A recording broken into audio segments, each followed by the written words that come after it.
Hello, hello, hello. Welcome back to the Yegi Project. Today I am excited to interview Mike Garrick, who has been a firefighter in the past that drove him to his lifestyle today. So here's a little backstory and he will tell us a little bit more. Basically, back in 2006, he was faced with a challenge of his nervous system breaking down and he had to make a decision. He was either going to pretty much quit everything, or he was going to do something about it. And of course, since he is here today with us, he's going to share his story. And he decided to do something with his personal challenges and actually pretty much specialize in strengthening your mind and your body in order to be successful. But I'll let him tell us a little bit more, and I'm excited for him to actually share his journey with us.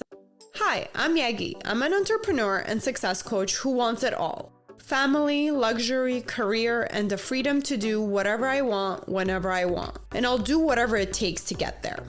I created the Yegi Project to document my journey and inspire others to do the same. My mission is to change the world by influencing and leading others to do what they love and live fulfilled lives. Mike, the floor is yours. Please tell our listeners who you are and what you do today. And if you want to elaborate on the story, I would love to hear more. Thanks, Yegi. I appreciate it. Well, where do I begin? Let me just start with a little bit of my childhood because I think that paints a pretty good picture. And like a lot of people, I had a I wouldn't say traumatic childhood, but it was difficult. My parents divorced at an early age, and it was traumatic for me. And that carried on into my teenage years where I became very bitter and angry. But something changed. I remember very vividly in high school, I was rebelling against everything. I had my hair grown out. I know that seems kind of funny since I don't have any hair now, but like I had really long hair. I cut my hair. I got a job, and I started to change. I had this like realization inside. I had a lot of anger towards my parents, which they didn't deserve that. I just didn't know where to direct my anger. And so I just decided that I was going to start to change my whole life. And it started with cutting my hair and getting a job, which when I was, 17, 18, it was like, that was a pretty big deal, at that That point in my is. life. That's an So adult move at 18. yeah, it was big. It was big for me at the time. And I remember I had all these fears. I was so full of fear. And as a man, men have a tendency to use anger instead of being afraid. They'll move into anger actually to protect themselves. And so I had a lot of anger and a lot of fear.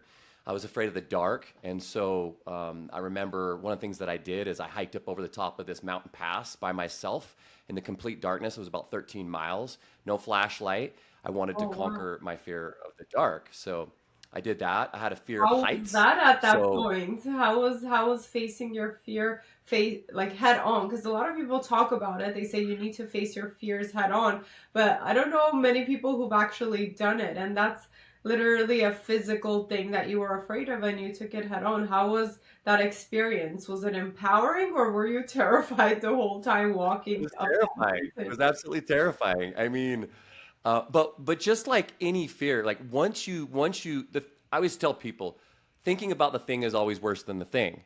So once you move into it and you actually start doing it, yeah, it's terrifying. But then all of a sudden you start to realize that the majority of what you fear is just within yourself. Wow. And it's just the thinking about the thing. So as I started to do it, the fear was replaced by awe. I mean, there was so many different like night sounds and the moon wasn't even out. It was completely dark, but you could just hear the animals up there, and it turned into a very peaceful situation. Oh, wow. So, yeah, I mean, initially it was very terrifying, but then afterwards, it was very empowering. I'll just go through all the things that I did. And so then I was afraid of heights. So I went skydiving, and I did that a couple of times. But when I went skydiving, I actually fell in love with skydiving, and I still love it to this day, but I almost died. When you skydive and you jump out of the plane, you have to look down there's something called a windsock, which tells you which way the wind's blowing. And you're supposed to go into the wind, and I went with the wind. And so I almost went into the other airplanes. Oh, So I didn't no. realize how close I came to actually going into the other airplanes and killing myself. But my coach at the time was screaming at me, and I was very, very close. So I touched down. I took about 2 steps, and then the parachute drugged me dragged me across the ground, and I got up, and I was so super excited, and he came out and he's like, "Look, you were so close to almost dying," but I didn't care because I had faced my fear of heights. And that led me to my fear of water, which was even stronger. I still have a healthy fear of water, but I went scuba diving and I got certified. And me and my buddy at the time, we would go and we'd practice, and we go to the pool and we go under the water, and we practice like ripping each other's SCBAs out of each other's mouths and doing all this stuff. And then we went to get certified out of this lake, and it was about 30 feet deep. And if anybody doesn't know about scuba diving, there's certain layers that you go down, and as you come up, you have to stop at these layers. If you come up all the way to the surface too fast, you can actually kill yourself. It'll Yeah, it'll your it'll body cause needs air to embolism in your adjust. lungs. Yeah. So when I was down getting certified, my equipment malfunctioned, and instead of panicking, I just hung out because I had practiced for it, and in fact, my trainer was freaking out more than I was because he thought I was going to go to the top, and I didn't. So I didn't panic, and I waited, and I got through that as well. So all of this led me to becoming a firefighter, which, as a firefighter, you have to face fears every day because you're literally every day you're going into the unknown with each call. You have no idea what calls are going to come in, and it's very terrifying. And I learned how to face my fears on a day-to-day basis. So that led me really into what I do now, which is I've to learn how to heal my pain, which is fears, and then help other people do the same. So, how did you even start? Oh, like what intrigued you to start doing these things to face your fears? Were you just like sick of it? You're like, I just need my life to change. I'm not gonna let things hold me back. But what pushed you to do it? That's a great question, and I think the only way that I could answer that would be that I don't like the feeling of being victim to my own fear. It's very very disempowering, and so I have a tendency to go against that dramatically, and so that's what I started doing, and then that became a habit because when you do that and you empower yourself to do that, then it leads to more and more growth, which, as you know, Tony Robbins talks about like personal growth. And when you're growing, that's what actually makes people happy. So I became addicted to it. Yes, I definitely can relate with that. So once you face one fear and you actually can conquer it, then it gives you more motivation, and it gives you almost like it inspires you and gives you confidence to do the next and the next, and it only builds that way.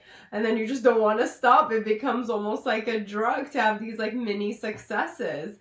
Was that your experience with facing your fears? Absolutely. And another thing is that when you become better, everybody around you becomes better. So that becomes so empowering to be able to become a person of value and then be able to share that value with the people around you because, like, I don't know if there's anything better than that. Yes. Let's go back to your story. So you did all of this. Now you're a firefighter, you're confident, you're saving lives. So what happened in 2006? Ooh, yeah, this is a great part of my story because at that point, I didn't have any tools to deal with the threshold of stress that was building up here. And I you were didn't still learn pretty anything. young, right? From what I recall, you were 25. So let's see. I'm trying to think. Back then, I was like early 30s, but I still like as a firefighter, you would think that they would teach you like ways to handle and deal with these traumatic things that we see, but they don't. You have to figure that out yourself, and so if you combine that with other things that are going on in your personal life, if you're stressed at work and you're stressed at home and you have nowhere to go, then that stress just keeps rising and rising and rising. And they say that the average person let's say the average person is down here and they have these little peaks and valleys of things that are stressful, and they'll see maybe two traumatic instances in their lifetime. Okay, a firefighter goes up here and stays up here, and they say that the average firefighter sees 700 traumatic Wow. instances in their life.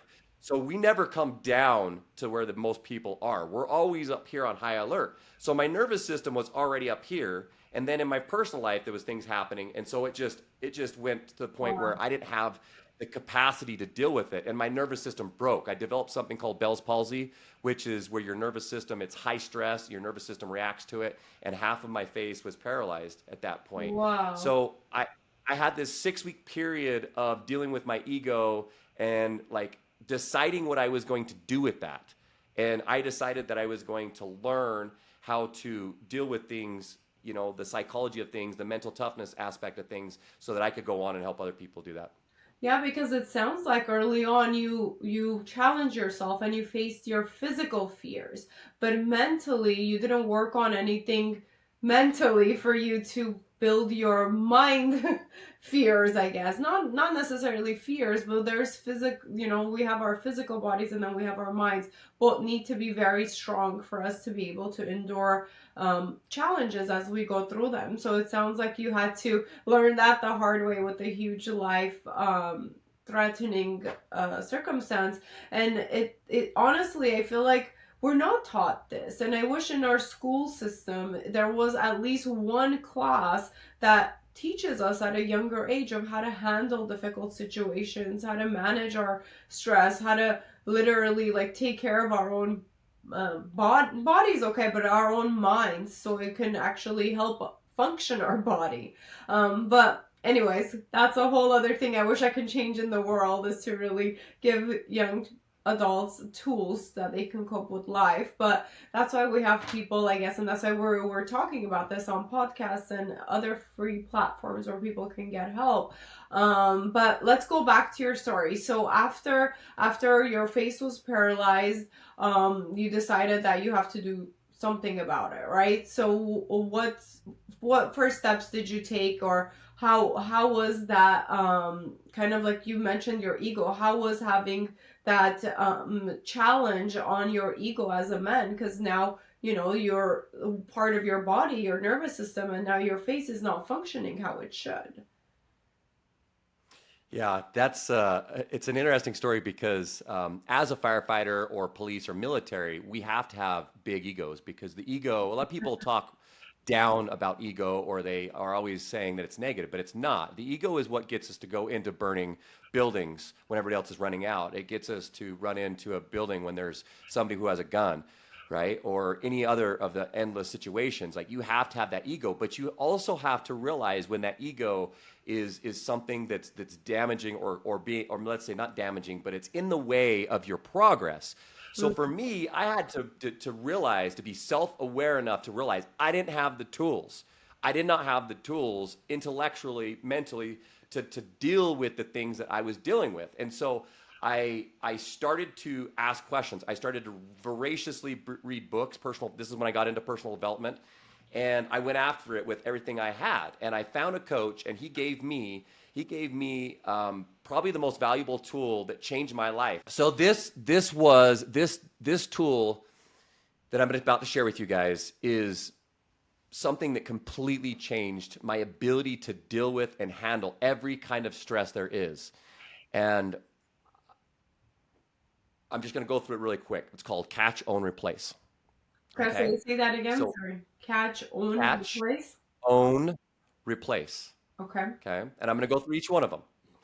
I paid my coach $14,000 to get this, Wow. and he gave me a lot of things, but this tool was worth that $14,000 alone. And I'm going to give it to you guys because I feel this is so important. If I was going to teach a class in school, this would be it, okay? Because this teaches you how to use your mind. All right, you ready for this? Let's do Okay. it. So catch, what does that mean? All right, there's a formula, and it goes like this: thoughts, feelings, actions, results. Okay, so it starts in the mind, ends in the body. Okay, our thoughts determine our feelings, and our feelings will determine how our body vibrates, right? And ultimately, that vibration leads to actions and results. So, the first thing you got to do is you got to catch yourself thinking a certain way. This is where the narratives, the stories, the beliefs that we have about life are at. And they're so fast and they're so deep that we've had them for so long. A lot of times we don't realize how deep they really are. Okay? And they're fast. Like a lot of times you can actually be aware of what you're thinking, but sometimes you've thought a thought for so long that you don't even realize that you're thinking it. Okay? Well, how do you know what kind of thinking that you have. It's your feeling. So if you're feeling afraid, well, you're having thoughts of fear, right? If you're feeling angry or jealous or all of the different emotions that you can think of, you're having something that is creating that type of emotion. And then you're vibrating, your body vibrates on that emotional level. Okay? So the first step is to catch your thoughts, which starts to get people to become very self-aware of how they're thinking. That's step one. Okay, and I'll add to that actually. You reminded me of something. You mentioned the thought and the feelings, but then that's how we get stuck in negative cycle because then those feelings create more bad thoughts, and those bad thoughts create more negative feelings. So it just goes It's in a that cycle. cycle and we get stuck. And that's also why if we wake up and have a bad morning, most likely the rest of our day is pretty much shit. So, Yeah. so I could see why that could be the first thing.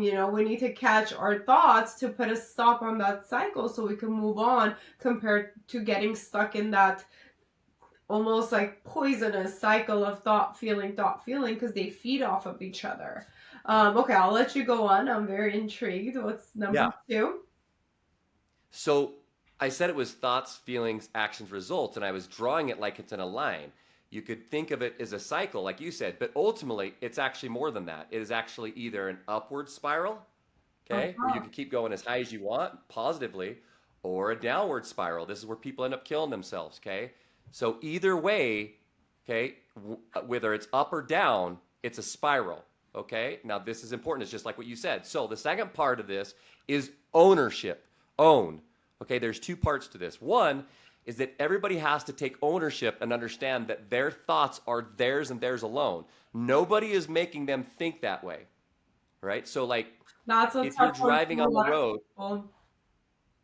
this is very hard. This is very hard. You have to take ownership, and most people have a problem with this. But when you start to realize that nobody can make you feel a certain way. So if you're out on the road and you're saying to yourself, this person, the way they're driving is making me feel this way, well, then you're going to react that way because that's your belief system. And you're always going to be angry every time you get in a vehicle because you can't control what other people are doing. Okay, so the ownership is the first part of the own. You have to own the fact that you are creating those thoughts. And it might not feel like this because thoughts just keep coming into our head and it doesn't feel like that we're actually in control of them. And we might not be in control of the thoughts that keep popping up, but we can direct it. Okay? So the second part, and very, very importantly, is the perception. Is the perception of our thoughts. Because how we perceive something is very, very important. And the best metaphor for this is, let's say there's a tennis match. Okay? And one side is winning and the other side is losing, okay? The guy that's winning is super excited. He's elated, right? The guy that's winning, maybe he's angry or frustrated or whatever. Then there's the referee who's completely neutral. Then there's everybody that's in the stands that has their own perception of what's happening. It's the exact same event, and yet everybody has a different perception of that event. So people want to use the term right and wrong. This is not a good and empowering way to do things. You want to say, what is a perception that serves me? That's Okay? right. Now, if we were going to look at perception as the truth, okay, and the truth is like the center of the room, there's a mathematical equation to find the center of every room, okay? Like we can measure it out and find the center of the room. Now, there's almost unlimited ways to get to that truth. Okay, that's what we're talking about, a perception. There's almost unlimited amount of perception to each thing that happens in your life. So your job, our job, is to own the fact that we're the ones that are controlling that, and two, to come up with a better perception of what's happening. Okay? All right, so we had catch your thoughts, catch what you're thinking. You have to own what you're thinking and understand that you're controlling that. You have to have a better perception of what's happening, okay, which just takes practice. And now, the last part, replace. Okay? Now this is important because this is where the work comes in. Is you have to replace that thought with something different. And that takes a lot of work because most of us want to just analyze and analyze. You have to replace it or another word could be upgrade. I'm so sorry to cut you off, but like you said, a lot of times we are not aware of these feelings. So I think part of it is part of your process is also creating awareness for people to catch it and change it. So I think once they start the process and they can be aware of it, it'll be much easier to replace it. Or else we are so angry all the time or so stressed all the time, and we don't even realize why. We just go with it and it just becomes part of us. But by working on ourselves, by being aware of it, then they can apply your system or method that you just talked about in order to replace those negative, or just that's actually how change begins within ourselves, right? That's right. And when you're in those emotions, like it's like you have blinders on because it's physiological at that point, right? Thoughts are not physiological until you impress them on your physical body, which is emotions. At that point, you release all kinds of chemicals, okay? But people have habits of, I think we all know the person that no matter what happens, they're going to find a way to get angry. Or some people are going to find a way to be happy or find a way to be whatever. You know how it is, That's right? right. So Yes, the I think habits we of all do. what we're looking, that's our habit of perception, right? So like you said, is self-awareness, and this is a big day. When you realize that you're in control of this and you're driving down the road and somebody cuts you off and you get so pissed and you feel that rage come on and all of a sudden you catch yourself and you start to laugh, your life will never be the same because you at that point you realize that you're in control, and now it just becomes a practice every time it happens. It's a knee-jerk reaction at first, but then you're like, wait a minute, I get to choose on how I react to somebody. Okay, that doesn't mean that it's not easy. Yes, yes, yes. Can you give us an example, or have you gotten upset or had negative feelings about anything recently? And can you give us an example of how you handled it, or is it all kind of funny to you now? Because we are human, you know. I personally worked on myself too to really just be able to get through any situation with a positive attitude. I do actually, not in the same terms you put, but very similar way I handle my stressful or negative feelings. But until today, there are days where I still get stuck in those angry emotions, and I'm like, oh, this person or this thing that happened. And then I really need to find, like you said, some tools to be able to snap out of it quicker, compared to what I used to do in the past. Because some people dwell on certain things for weeks, months, years, but you can replace these feelings as you talked about, and maybe be upset for 30 minutes the most, or just not even 30 minutes, maybe just at that moment and catch it and move on, right? But like I said, until today it happens to me, so if I'm very curious if you have any examples that you want to share with our listeners that you're currently still working on. Yeah, this is something that we will always be working on. So don't make the mistake of thinking that I've mastered this, because self-mastery takes a lifetime. Yeah. But once you realize that you have control of you, okay, and this is the illusion, is people think they have control of anything else but their own thinking and the way that they react to something. So let me give you the most powerful. This isn't recent, okay? This was when I was married. I remember we had this it was this get together. My wife had her mother over, and I remember listening to her talk to her mom, and she was saying things that was making me really upset inside. Okay, and it was just because of my own personal beliefs. It was really nothing she was saying, but I was starting to get really mad.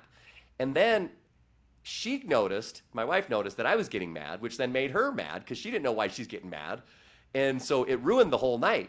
So I remember talking to my coach about this, and he said, "Look, Mike," he said, you just need to realize that it's something that if you want to have a conversation with her, then maybe some change will come about that. But all you need to do is in your mind go, that's interesting. Okay, anyway, what was I doing? But if you don't know that you have control over that in your mind, you'll never do that. You'll never just let something go if you don't know you can let something go. If your belief system tells you that what somebody says, right, is making me feel a certain way and I have no control over it, well, then that's going to be my belief system. But I'm going to give you guys a distinction, okay? And it's the distinction of disappointment versus co-agreements, okay? We walk around with all these expectations of people, right? Whether it's, intimate relationships or just neighbors or anybody. We have these expectations of way that we think people should behave, okay? But the only thing that you have is the ability to a make it a co-agreement with somebody where they buy in to what your expectations are. Otherwise, you're setting yourself up for disappointment. See, expectations are only, okay, I expected it to happen, and so what, or disappointment. So you've got so what, or you've got disappointment. Or you can go actually have a co-agreement with somebody and explain to them how you're feeling, what your belief systems are, and see if you can make a co-agreement with somebody. So Does that that make sense? kind of, yeah. So what you're saying is you basically, instead of just putting expectations on somebody, you communicate what you expect of them. So then you can agree on the results, and then everybody's kind of like on the same page, and they can know where each person's coming from, and it's a co-agreement, like you said. But yes, I think that's very, very important. And I think when we're younger, we almost everybody sucks at that. We all think that everybody should be like us, and we expect everybody to kind of be this thing or do this thing certain way that is in our head, and we think people read our minds. And this happens in relationships all the time, because also the woman brain and the men brain are very, very different. I've done a little bit of study on that too, and I've learned, and in with applying it to in my relationships, it's totally true. Just a little bit of co-agreeing, or literally communicating your expectations, and putting everything, out on the table clearly of what you expect and what the other person can actually provide for your expectations, makes or breaks any relationship. If it's romantic, if it's a friendship, if it's colleagues. Because I've also had a lot of employees, and the same thing has happened as well. Unless I have communicated clearly of what my expectations of their job duties are, they were meeting it. And I had two choices. I could literally sit and be upset. It's like, okay, why is this person doing the bare minimal of what I'm paying them for? This is like cutting on my profit, versus me saying, okay, look, I expect you to do ABC, and I expect you to do it in this specific way. Can you meet my expectations? Then it gives that person a chance to be like, okay, yes, that's reasonable. I can meet those expectations. I just didn't know that's what you wanted me to get done. Or they could say, look, this is all the other things you have me responsible for in the office. That's unrealistic. Like, I can't also meet those expectations. If you want me to meet those expectations, then we have to do this and that and that. So really it comes back down to the communication. But I love that. I've never used that term, like co-agreement, you said, right? That's right. And it really would be amazing if everybody practices this. Then we won't have to read minds, and we don't have to be disappointed, as you said. It takes a lot of courage to do that. Is why? Because one, you have to be in your own truth. A lot of people don't know their own truths. They don't know why they're upset. They don't know why a lot of these things. So it takes a lot of self-reflection, and it takes a lot of courage to be honest, to actually come out and say, look, Yegi, this is how I feel, right? This is my honest feelings. This is what I would expect of you, or what I would like from you. Can you co-agree to that? And then that person's like, absolutely, I can definitely co-agree to that, right? But if you don't have that, then you're always just going to set yourself up for disappointment, and that's a very, very horrible way to live. Yes, and part of our fears, we talked about fears, and I want to talk about this a little bit because, like you said, people are not naturally good at that, and I think the word is confrontation. Although it's not a confrontation, but it kind of is when you're trying to communicate your needs.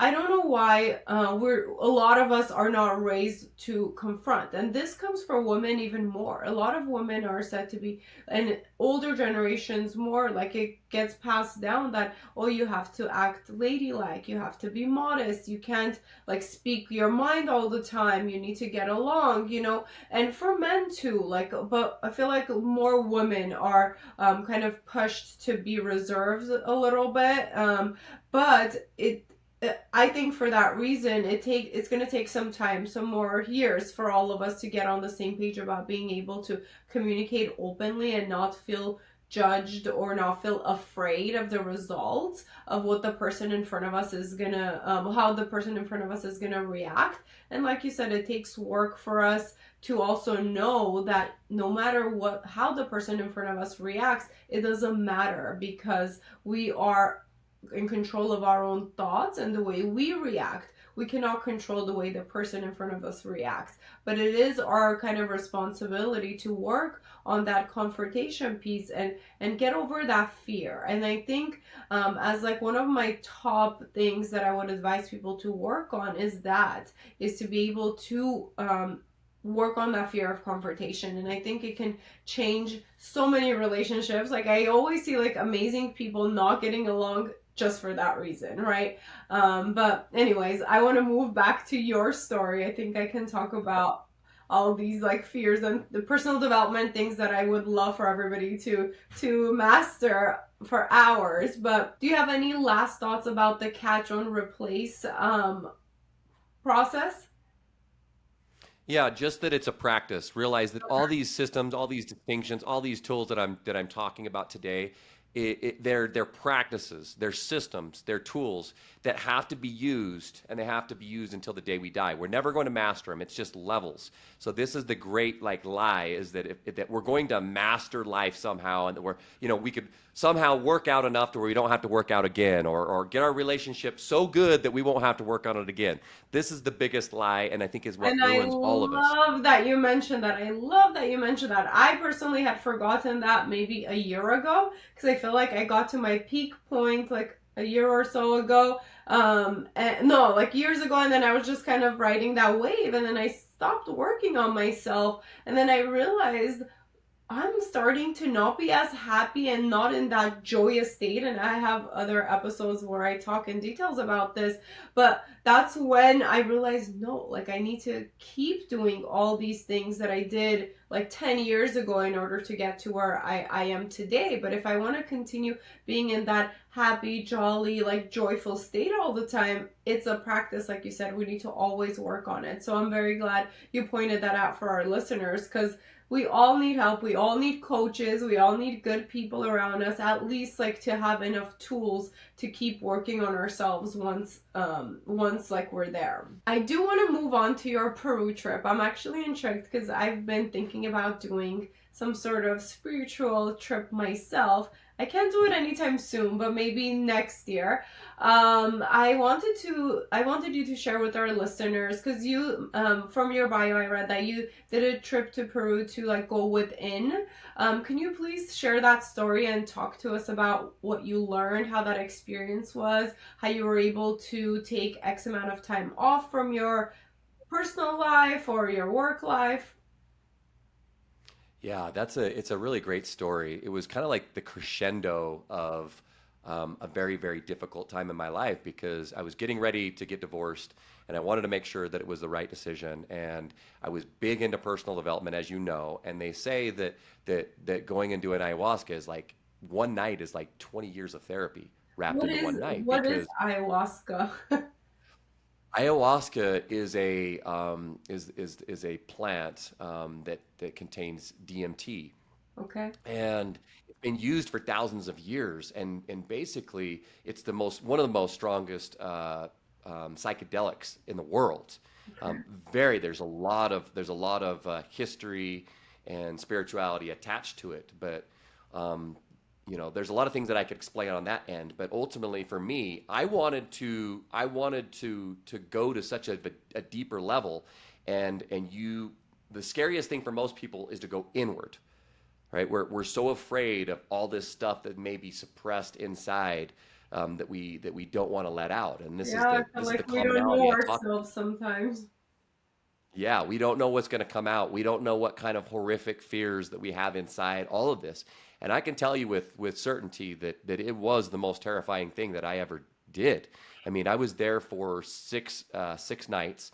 I ended up only doing 5 of the 6 nights because I became very my guts were just destroyed, and it was like it was like a spiritual Iron Man is the best way to Oh put it, my gosh. because you go inward. It starts at 6 and is supposed to end at 10, but sometimes it goes much longer than that. So it's like each night was like 4 hours. So it was very, very intense. So was the scariest part just like the process of going within, like answering questions, or what was the process like? Or was it actually taking the psychedelic and not knowing what they're giving you exactly? Because those are the fears I would have to go do an experience like that? So I took about a whole year, first off. I took a whole year studying this, learning about it, and then Okay. studying the place that I wanted to go.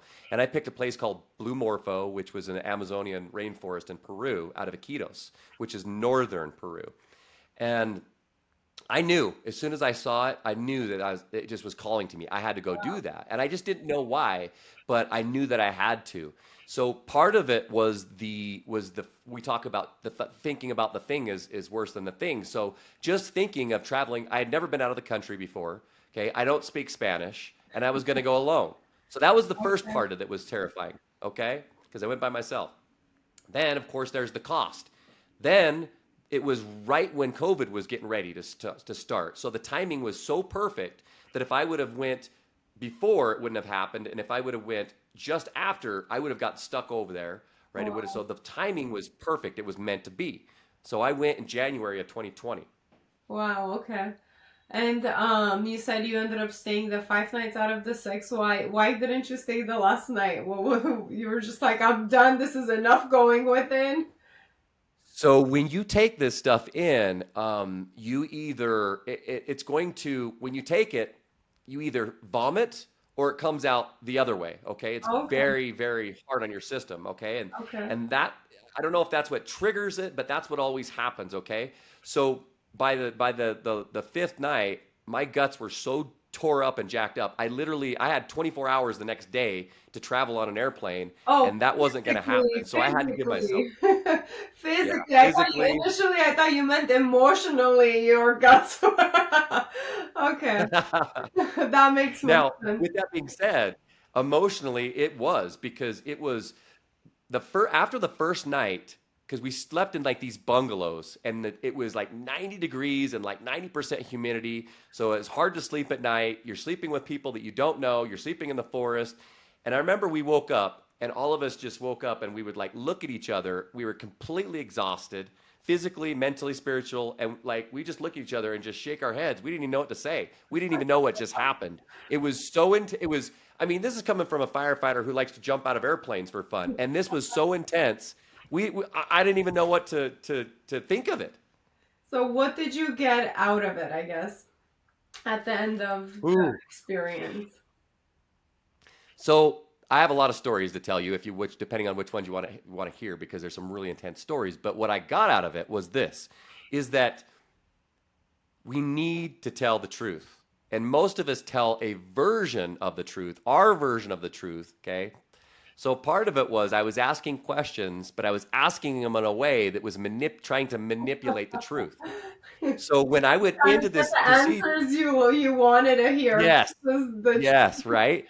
So when I went into this, it was almost like I was being punished for asking the wrong questions. Emotionally, it was so intense. It was like you know that feeling when you go on a roller coaster and it's so intense, right? It's almost hard to handle. It was like that times 10, and there was no way out. Like you're on that ride for 4 hours, and it's just you're begging for it to stop. You're begging for it to stop. And I was asking these questions, and then I remember very vividly all of a sudden, I don't know if it was God or if it was like my inner voice or something, and I heard this voice say, "Tell the truth." Oh my gosh. And as soon as I told the truth, all of a sudden everything went quiet, and instead of being um, in this like place of torment, all of a sudden it was bliss, Wow. and and then I started to visualize certain things. At one point, I was looking at this anaconda, Okay. and I became that anaconda, and I was shedding my skin, and I heard somebody say that you don't have to be a king because you're already a protector. Okay. So there was all of these visions that I had that were so intense that had to do with how I felt inside, but it was Wow. these questions that I was asking myself, but I wasn't being completely truthful. And as soon as I became truthful and actually started telling the truth and then actually expressing the truth, that is when everything started to open up for me. And makes sense, right? That's when you got your real answers. And it, like you said, bliss, but that's probably when you felt peace because now you knew Yeah. you let the truth out. Although a lot of times the truth is hard to face, you probably ended up feeling like the calm, the after the storm of, okay, Yep. well, this is what it is. I gotta face it instead of trying to romanticize life or the questions that you were asking. Well, that sounds intense, and Exactly. I hope one day I can go experience something like that because I'm always curious. I love personal development, and I love to just even explore, even in things that I may not believe in, just give it a shot. So it sounds very very interesting, and I'm very curious what will come out from my inside that have been hiding. But do you have any other stories from that experience that you want to share, like a more specific like life question answer that you were able to get out of that? I sure do. One of my big things was purpose. And like for 10, 15 Oh, years, I'd that's a been like tough one. studying purpose and wanting to find my purpose. And so I think that if I remember right, this was the second or third night of absolutely being tortured. And I started to do this thing where I started to go and take away people's pain.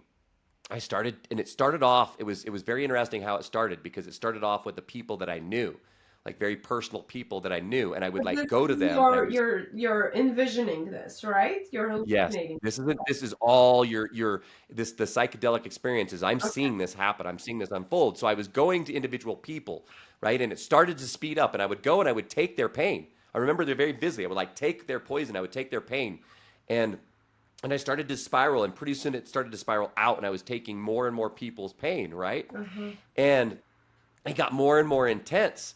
And then at one point, I started to feel sick because I was taking so many people's pain. And so I looked over, and there was this giant red dragon that was sitting right next to me that like it was just sitting there. And it was so vivid. I could see its wet eyes, and I could see the smoke coming out of its nose, and I could see the scales. And I remember thinking to myself, give this dragon my poison. And so I spit all my poison that I was taking from all these people into his mouth. And then he blew fire across the whole room. And I mean, I'm literally seeing this. I could feel the heat. Okay. And this is starting to You're speed up. And then experiencing it. at one point I looked up, and there was this black stallion that was standing above me, and I grabbed its hair and I pulled myself up on top of him, and I was on this black stallion, and I was there with Geronimo, who was a Native American. And I was talking to him about him and his people and all the troubles that he had been through. And he said that we were brothers. And then I took his pain. And then this went on and on and on. And I'm going to tell you something so special that happened to me because I started to realize that my purpose was to help heal people's pain, right, through my experiences. So as this is going, um, towards the end, it was starting to come to an end. I could feel that the night was coming to an end, and it got really quiet. And all of a sudden, I heard this voice, and it said, "Are you paying attention? Oh my Are gosh, you paying attention?" that's insane. And it said it twice. Are you paying it? And it gives me chills still because it was saying basically, look, Like this this is is your your purpose. purpose. Do you get it? Yeah, do you get it? Are you paying attention? Right? Are you paying attention? And I when I woke up, I thought maybe there was somebody standing over me saying that, or there was what, and everybody was asleep, and it was just completely quiet. So whether that was my inner voice or the voice of God, I don't know what it was, but I'd received my answer. And Wow. from then on, like I went back and I came back, and I had to face, the truth of my divorce, that my marriage of 15 years being married to my best friend was coming to an end. That was a very painful truth. We're still best friends to this day, but that was very painful. And then I had to move into what I'm doing now, which is online coaching to help people heal their pain. Wow, wow, wow. Love, love, love that story. And thank you so much for sharing all of that. I just realized we are running out of time. I can talk to you for hours, but let me ask some closing questions for our listeners, Okay. and then you can let everybody know where they can find you and connect with you. But Okay. I like to ask these questions to all my interviewees, just to kind of almost see your truth or the way you see the world. But if you can change one thing in the world with a magic wand, what would it be and why? And of course, we want world peace, so you don't have to, you just say the first thing that comes to mind. That's easy. Child abuse. Okay. And I think that's pretty self-explanatory, but I think that most people's traumas come from when they were kids. So if we could end child abuse, then that would be something I would definitely do in a second. Wow, I love that. I love that. All right. Second question is, what does a happy and fulfilled life look like for you? This could be a deep question, so you can take a minute to think about it. Daily aligning with my purpose and spending time with my loved ones and having experiences with them, adventure. Wow, okay. Now, if you can go back, you went through like big milestones throughout your story, as we talked about. If you can go back, would you change anything of the way it played out, or would you do anything differently? Yeah. What? Um, I'd love deeper and I would forgive faster and I would stop waiting. Okay, I love that. That's great advice for our young listeners. Next or last question is, do you have any last words of encouragement for our listeners, and where can they find you? Yeah, I would say learn to heal your pain so that you can help others do the same. Become a person of high value and become a person that gives the most and needs the least. Wow. And as far as finding me, you can find me on Instagram. Just reach out, DM me if you have any questions, if you want to do anything with me, or if you just want to talk. Okay, awesome. And we'll link all his information below. Connect with us. Please feel free to write questions on the comments. We'd love to hear what your favorite part of this interview was. And until next time, bye. Thank you for listening. Please rate and review this podcast. Follow and engage with us on social media under the Yegi Project.